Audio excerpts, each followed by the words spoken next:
Former British Prime Minister Tony Blair will advise Serbia's current Prime Minister. Yes, this Tony Blair.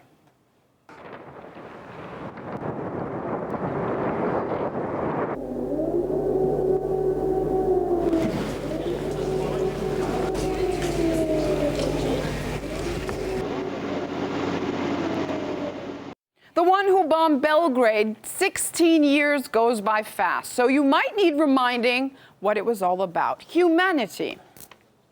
This is not a battle for territory. This is a battle for humanity.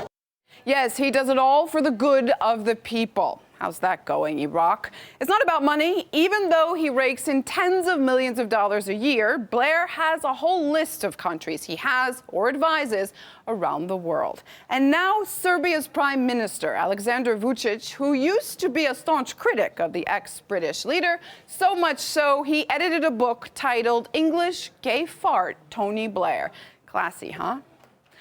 WTF, I agree. Is there anyone Tony Blair won't sell himself to? Another Twitter reaction was that Blair should not be advising Serbia, but should be tried for war crimes there. And of course, many tweets on how Blair will be advising Iraq next. Joining us in the Now is Serbian professor Vichislav Simich and John Bosnitch, a Serbian journalist and political consultant. Thank you both for being with us. I want to begin with you, Professor Simich. Why would Serbia ever hire someone like Tony Blair, who pushed so strongly for a 3-month unsanctioned bombing campaign of the country? Well, one of the maybe sarcastic views is that the current Prime Minister of Serbia wants to commit a political suicide, yet another one on his long list of political suicides, but he hasn't succeeded yet. Maybe this time he will. I hope you were also sarcastic when you said in your title that Tony Blair befriends Serbia. I don't think it's possible in any way for him to do that, especially since for friendship it takes two to tango, and Serbs are not going to befriend him back. So the only possible and logical conclusion is that it happened because Serbian government is a puppet government and has to do what foreign interests, in this case, the West, the United States, England, or Great Britain, and some other European countries are telling them to do. So we seem to be paying for, legally paying now the person who destroyed the country 16 years ago, as you pointed out. John, I want to come to you. If you were Tony Blair, why would you want to advise Serbia? Asking me to put myself in the head of Tony Blair is actually it's an impossibility. So I can tell you that money makes the world go around, at least the Western world, and the EU world revolves around money. I think we have to start from the subject of who is Tony Blair and which one are we dealing with? You've probably heard of the Blair Witch Project. It was a sort of a underground film project. Well, this is what I would call the Witch Blair Project. Is this the Blair who wanted to kill us and bomb Serbs? Or is this the Blair who now wants to make some money off of what's left of the bombed out ruins of Serbia? We don't have too many examples of this kind of thing happening.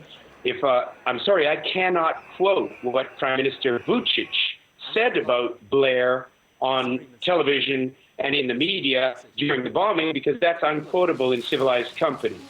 But now, for him to hire Blair it's kind of an entry into the Twilight Zone.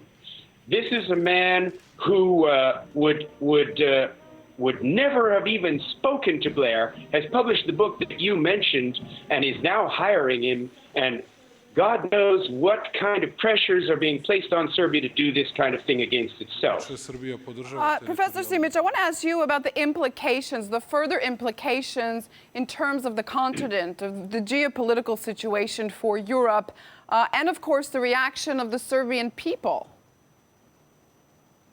Well, I will go first with the Serbian people because that is more close to my heart and my mind. I don't know anyone who agrees with this or who supports this decision. Absolutely no one, from top-level intellectuals that I know to ordinary people, everyday people who are furious about this. The only reason why there are no protests, I'm against the opinion that Serbs are cowards or that Serbs lost any sense of decency and that nobody goes out to protest. I believe firmly that Serbians do not protest publicly in the streets and don't want to overthrow the government in a violent way because they realize what the danger it would be for the state itself and for their personal lives, because we are surrounded by enemies right now. Geopolitically, this is yet another slap in the face of I just want to stop you. You said something very powerful. We're surrounded by enemies now. Could you elaborate on that? Absolutely. Just look on the map and look on the map of NATO states and traditional enemies of Serbia. We have very good friends traditionally in terms of people-to-people relations with Greeks and with the Romanians and a little bit with the Bulgarians. But right now, both Romania and Bulgaria are under the command of NATO, and they would have to join in to attack, which they already proved because they attacked us. They were part of the criminal assault on Serbia in 1999 when they allowed their airspace to be used, even when they were not members of NATO and they were not members of the European Union. I have many Bulgarian friends here in Mexico, actually, and they do not support any of this stuff that their government is doing. But everybody else, we have those who used to be Serbs centuries ago or even recently, but converted for various reasons into Islam or into Catholicism and became other nations. We have people who have not converted officially into any other religion, but have decided to actually be something different, like Macedonians or the so-called Montenegrins. So even those states that are actually filled with Serbian population and used to be part of Serbia are now enemy territories from which NATO can attack. We have the occupied territory of Kosovo, which has NATO troops and the largest American base in the Balkans, at least, on its territory from where they can attack. Serbs are not cowards, but we are very aware of all of this, so we do not want to overthrow the government. I think people would join in. There are two problems, this danger and the lack of leaders, because we do not have anyone right now on the Serbian political scene that could actually lead or that has not dirtied his or her hands with NATO or with the European Union and the American embassy there. So they're all blackmailed. Mr. Simich, I'm going to have to interrupt you just because we're running out of time, and I want to get back to John at least one more time. John, just briefly, what for you are going to be the implications of this move that you very clearly disapprove of?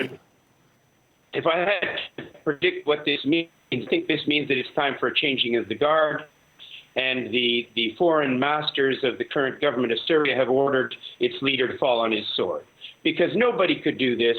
And this is not the first such crazy event. In 2014, to mark the 100th anniversary of the start of World War I, this government hired an Austrian advisor. Then they went on to hire the IMF World Bank chairman or candidate who was just accused of rape and hired him as an advisor. And now we're calling upon the man who pressed hardest, the poodle who pushed the hardest to bomb Serbia, to come in as an advisor. So I think what this actually signifies is a curtain call for Prime Minister Vucic and a complete destruction of his political reputation, because he's been ordered to take a stage call left so they can replace him with yet another puppet. And there's no other interpretation possible. This is an inconceivable move. There is not a rational person in Serbia or outside of Serbia who's been following the news from Serbia who could have suggested this or who could have implemented this. This is a goodbye for Prime Minister Vucic. It means that his masters outside of the country have selected some new puppet to replace him, and we should all be waving goodbye to him. And Blair has come here to give the coup de grace. And this is the way the government of a puppet country is run. All right, John Bosnitch, Serbian journalist and political consultant, and Serbian professor Vichislav Simich with us in the Now. Thank you both for joining this very, very heated and important conversation.